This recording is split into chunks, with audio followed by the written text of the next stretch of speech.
Howdy, howdy, folks, and welcome to Moose Podcast number 385 Camera Maintenance After the Fact. How are you folks doing? Hey, it's another really marvelous week here in Montana. It seems that winter, I thought it would reappear. It's been a little cold, a little damp, a little snowy. We need it desperately. I hope in your neck of the woods, wherever it happens to be, that the weather is favorable and you've been getting out, making them clicks happen. Had a number of folks on Twitter. Yeah, I'm sorry, calling it X. Yeah, it ain't gonna work. So we all know what I'm talking about when I say Twitter, even though you click on a thing that says X. Anyway, a number of folks on Twitter. I've seen some really marvelous photographs, and people asking me why all of a sudden they see me reposting and supporting much more than I have in the past. Other photographers in the critter world. That happens to go with my New Year's resolution that coming into the middle of February, geez, already, I am working hard to do. So you don't have to tag me or anything in your posts. If you have a really clean shot and it doesn't look like it's been photoshopped and cropped and it's just a great shot, guarantee I'm going to let everybody know I think it's a really great shot. Hey, again, this is being recorded on the Adobe Podcast Beta, which will crank out a transcript, which will be linked in the blog post for the podcast. I have not checked, not heard, but iTunes was supposed to be doing that as well. So both of those options, both audio and transcript, are available. This, no, 2 weeks from now. Yeah, 2 weeks from now. I thought I was getting better about the calendar, but maybe not. Anyway, 2 weeks from now, Jake and I and Sharon will be in Butte, Montana at the Montana Aviation Conference Convention. We actually have a quote unquote booth there. We're there for a number of days, and we're there for simply one reason: to say hello to people and help all that we can. Now, I've heard from two folks, and I want to thank you both, saying you're going to show up because even though you don't live in Montana, you wanted to see Montana, and this is a good reason. And I tell you, I'm grateful to know that. So come on by. I will have um, copies of my book, Takeoff. People want to buy them, get them autographed. So come on by. And as a really kind of esoteric note, we will have, Jake and I will each day will have three new 24 by 30 prints in frames there. And the following day, we replace them. So those prints that are being replaced, people come by, I'm going to autograph it and give them to you. Nice 24 by 30 print, aviation. So come on by. Love to say hello, shake your hand, and talk my favorite talk, the aviation photography. Want to thank my good friends at Bedford Camera, bedfords.com. There's a really big Z8. I don't know, it's not a sale. What is it? I guess it's promotion going on. You can save some serious dinero. I mean, big time bucks, 4 digits. And then you add on to that the 5% for the Moose discount after you check out. And we're talking some big bucks. And Bedford's, they've got the inventory, they got the great prices, they got the service, and they're not just Nikon folks. Everybody else who shoots other brands, other equipment needs other things for example, for flash work or cases or the upcoming eclipse. Bedford's has all of it. And you just mention my name, and you'd be surprised how the doors fly open even wider. You'll save some more money. So I want to thank Bedford's for sponsoring the Moose Podcast. Please do likewise. Not only will it save you some money, but it lets Bedford's know that all their efforts don't go unnoticed. So thank you, bedfords.com. So this week's episode, camera maintenance after the fact. Now, I've talked about how I take care of my camera gear. In fact, there is at least one complete Kelby One class on camera maintenance. There is a couple of YouTube videos that I put out and a number of posts. But I had a specific email from Tony this past week who asks, is there something different I do when I come back from a trip and or project when it comes to dealing with my camera gear? And I said, to myself, I don't think I've ever talked about that process. So now's a good time. All right, camera care and maintenance. Keep in mind that what I'm going to tell you is probably not recommended by the manufacturer, and it's probably not truly necessary because I know a lot of people don't do any of these things and they still are able to go out and take some really marvelous pictures. But it's just the way that I was raised that, when you got done at the end of the day, all the pliers and the hammers and everything got put back in its proper spot, clean and ready to go. So the next time I grabbed it, it was just like it had never been used before. And I guess because of that, I developed what I do with my camera gear. And for better or worse, I passed it on to Brent and Jake. And I do get quite a heart rub when I see they do the same thing. And it's so what is it? Well, I take care of my gear so it takes care of me. And knock on wood, I have never had any issue where my camera gear has gone down and I've been out of work. And that's really the essence of the whole process. Is this, you can call it the fear factor, you can call it prevention, you can call it being proactive, or simply, trying to be plan lucked. But I have to have my gear work for me when I'm out to work. Now, when I'm out shooting, and understand whether I've been out for a day or a couple days, a weekend, or a whole week or longer, I kind of have the same regime I do. So when I get home, everything gets taken care of. And the next time I want to go out, I'm ready to go. And then all starts the night before I travel, the night before I go home. So let's just say, let's go with the worst case scenario that I have been somewhere. Let's say, let's go with Zach-Zim Bog. Zach-Zim Bog is, uh, well, it's been down. We've had as low as I think minus 22. Now look at my nose. Maybe it's colder than that. It's a cold, wet, can be very wet environment. So we're going to go with the worst case scenario. So I've been shooting for a week. I'm out in the snow. Snow's falling on the gear.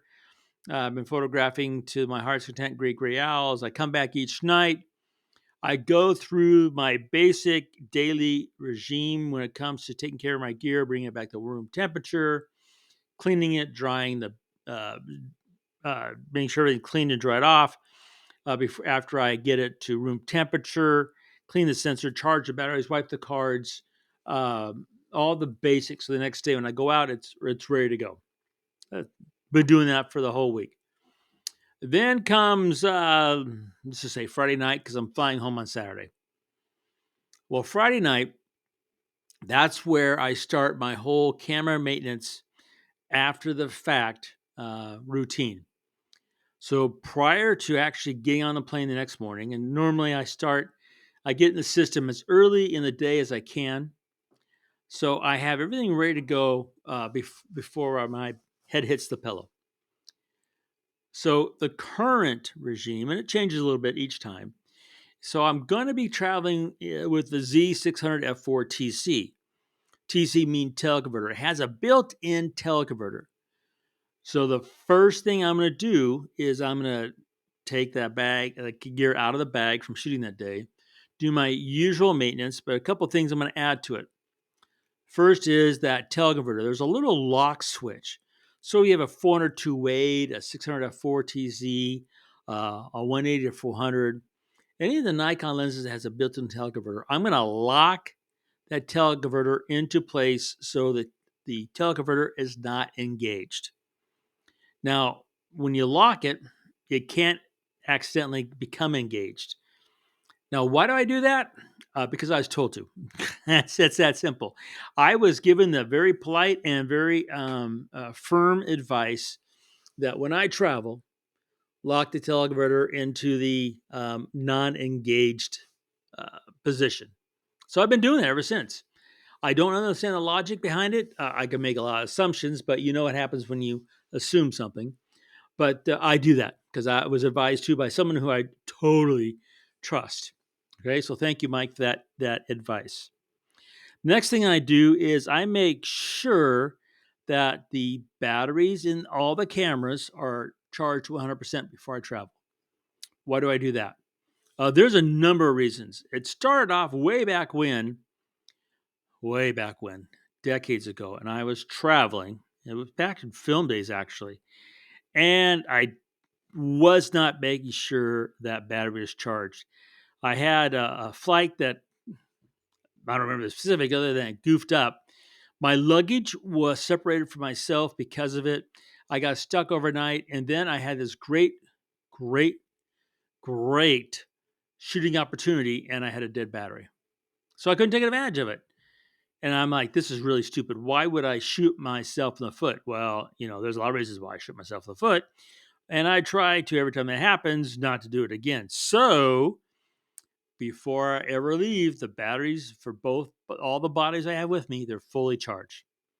And the cards are wiped off. All the cards are wiped off and they're on the computer. They've gone on the computer. They've been dealt with. They put on the backup. So I have 2 copies.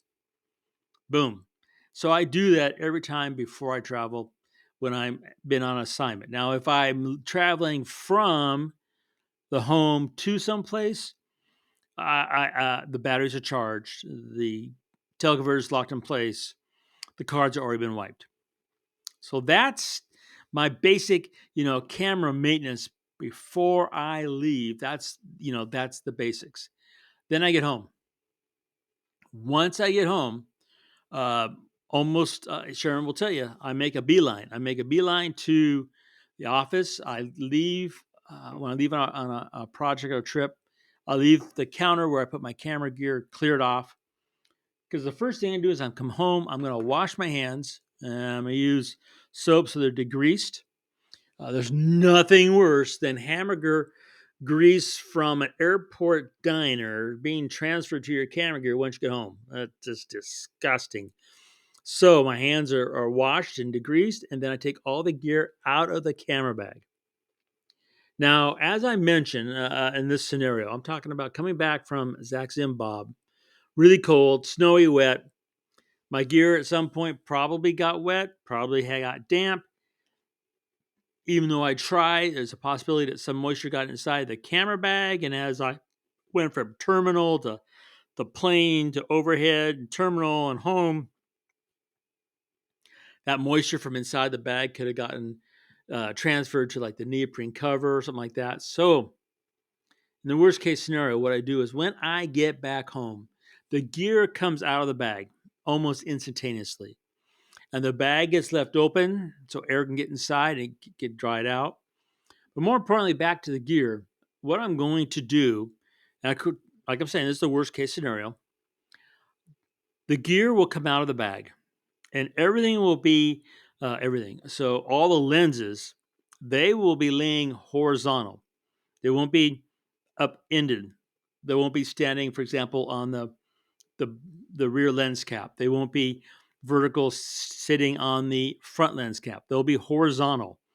I take the caps off, both the rear cap and the front cap, and it's going to be horizontal on the counter. Camera bodies will be open. One of the things I love about the Z9 and Z8 is that it got the auxiliary curtain, so you can take the lens off and dust is going to be piling into and on that sensor. Because no matter what happens, that sensor still has a minute electrical charge that can suck in dust, or in my case, Maggie fur, especially in this time of year, and then again in the end of fall when she starts to shed.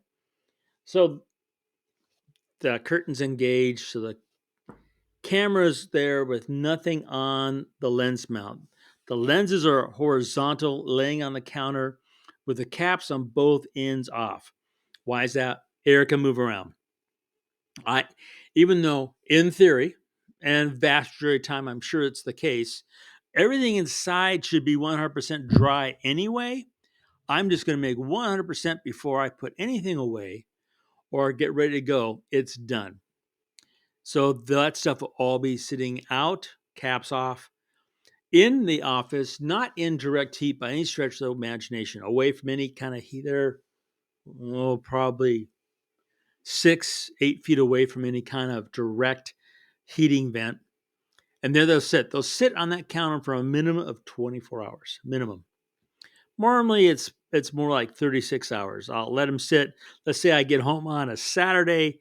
They'll sit all day Sunday, and then sometime Monday afternoon, I'll clean the gear. And I'm just going to let them come to room temperature and to the humidity that I have here in Montana, and let them sit. Now, let's say, for example, you live someplace really humid. Okay, and there's lots of places in the United States that have a lot of humidity. Leaving stuff open, like I just mentioned, when you have a high humidity in the room, is kind of defeating the purpose. So I actually do have, and I still use the dehumidifier cabinet that I did a video on years ago. If you live in a place, Florida, Texas, up the central U.S., number of places where the humidity can really crank up at times a year, I would have my gear horizontal inside that cabinet so it dries out.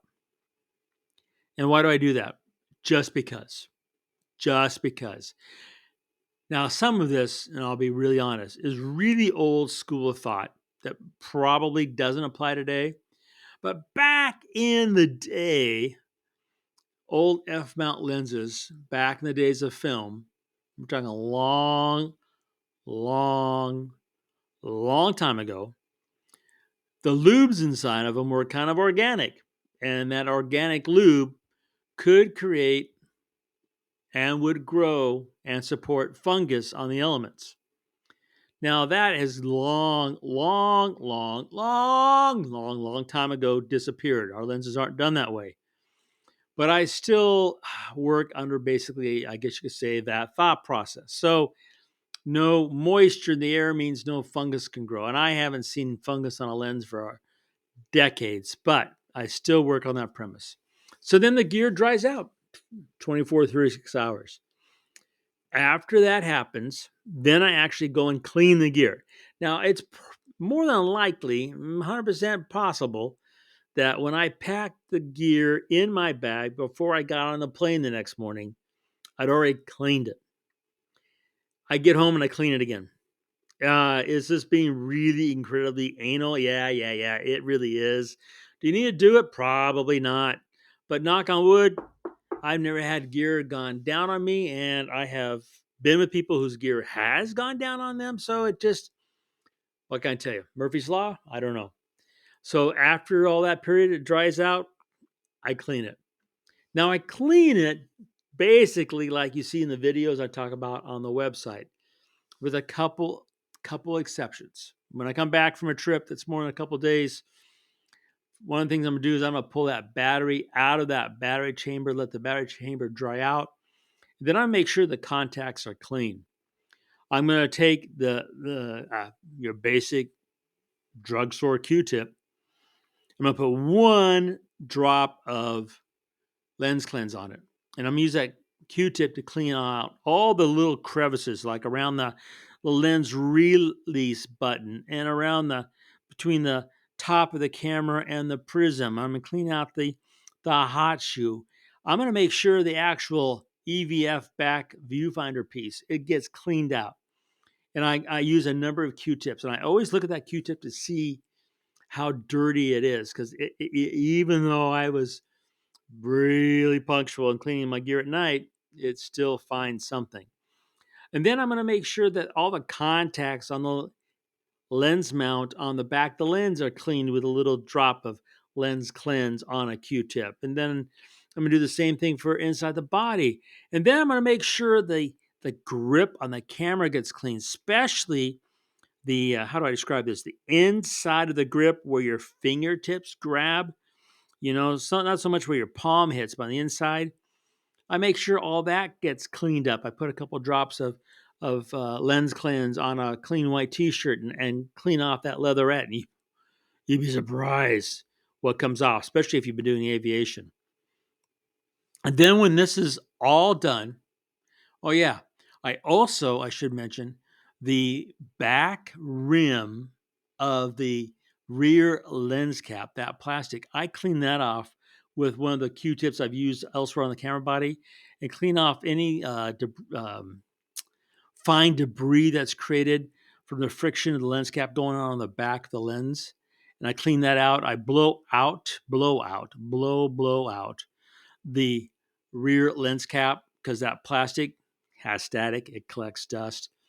I clean all that out and I put everything back, and everything goes back into that dehumidifier cabinet. And it sits in there until I'm ready to grab gear and go out the door for the next assignment.